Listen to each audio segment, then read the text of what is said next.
آج ہم سورۃ الحدید کے دوسرے چیپٹر کا مطالعہ کریں گے۔ اعوذ باللہ من الشیطان الرجیم بسم اللہ الرحمن الرحیم آمنوا بالله ورسوله وأنفقوا مما جعلكم مستخلفين فيه فالذين آمنوا منكم وأنفقوا لهم أجر كبير وما لكم لا تؤمنون بالله والرسول يدعوكم لتؤمنوا بربكم وقد أخذ ميثاقكم إن كنتم مؤمنين هو الذي ينزل على عبده آيات بينات ليخرجكم من الظلمات إلى النور وإن الله بكم لرؤوف رحيم وما لكم ألا تنفقوا في سبيل الله ولله ميراث السماوات والأرض لا يستوي منكم من أنفق من قبل الفتح وقاتل أولئك أعظم درجة من الذين أنفقوا من بعد وقاتلوا وكلا وعد الله الحسنى والله بما تعملون خبير من ذا الذي يقرض الله قرضا حسنا فيضاعفه له وله أجر کریم۔ ترجمہ: ایمان لاؤ اللہ اور اس کے رسول پر اور راہ خدا میں خرچ کرو اس مال میں سے جس کا اس نے تمہیں امین بنایا ہے، یعنی امانت کے طور پر دیا ہے۔ تو جو لوگ تم میں سے ایمان لائیں گے اور راہ خدا میں خرچ کریں گے ان کے لیے بڑا اجر ہے۔ اور تمہیں کیا ہو گیا ہے کہ تم اللہ پر ایمان نہیں لا رہے ہو، حالانکہ رسول تمہیں تمہارے رب پر ایمان لانے کی دعوت دے رہا ہے، اور وہ تم سے مضبوط عہد بھی لے چکا ہے۔ اگر تم واقعی مومن ہو تو ایمان کا تقاضا پورا کرو۔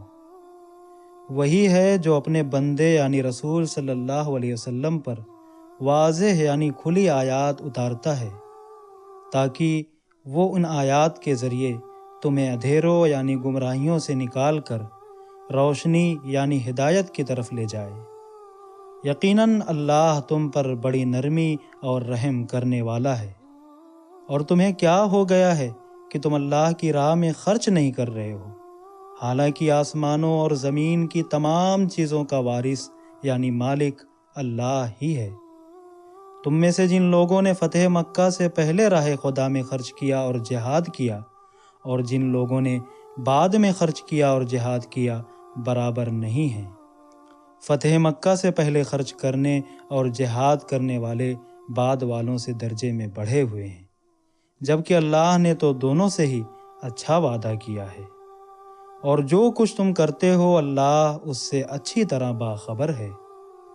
ہاں تو اب بتاؤ کہ کون ہے جو اللہ کو بہترین قرض دے کہ اللہ اسے کئی گنا بڑھا کر واپس کرے، اور ایسے شخص کے لیے باعزت بدلہ ہے۔ سورۃ الحدید آیات 7 تا 11۔ خلاصہ آیات: یہ سورۃ الحدید کا دوسرا چیپٹر ہے۔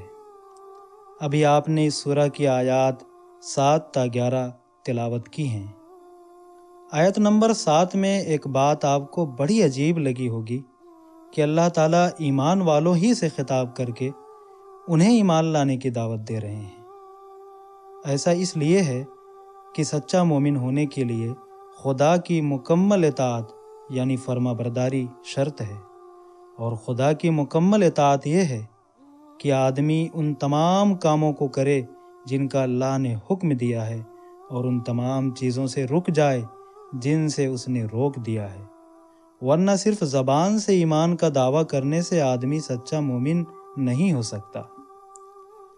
آگے اللہ تعالیٰ فرماتے ہیں وَأَنفِقُوا مِمَّا جَعَلَكُم مُسْتَخْلَفِينَ فِيهِ، اور اس مال میں سے خرچ کرو جو اس نے تمہیں امانت کے طور پر دیا ہے۔ اس کا مطلب یہ ہے کہ اللہ نے ہمیں جو کچھ مال و دولت عطا کیا ہے وہ ہماری اپنی جائیداد یا پراپرٹی نہیں ہے، بلکہ اس کی دی ہوئی امانت ہے، اس لیے اسی کے حکم کے مطابق اسے خرچ کرنا ہوگا۔ آگے اللہ تعالیٰ فرماتے ہیں وَقَدْ أَخَذَ مِيثَاقَكُمْ، حالانکہ رسول تم سے مضبوط عہد بھی لے چکا ہے۔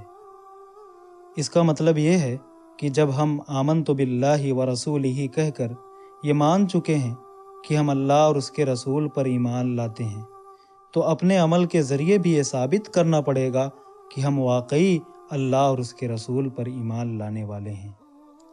آگے اللہ تعالیٰ فرماتے ہیں من ذا الذی یقرض اللہ قرضا حسنا، کون ہے جو اللہ کو بہترین قرض دے؟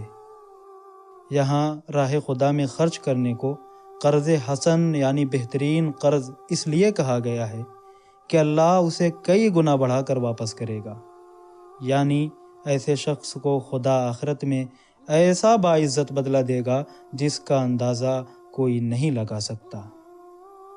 یہاں سورۃ الحدید کا 2 چیپٹر مکمل ہوا۔ اللہ ہمیں عمل نیک کی توفیق دے، آمین۔ وما توفیقی الا باللہ۔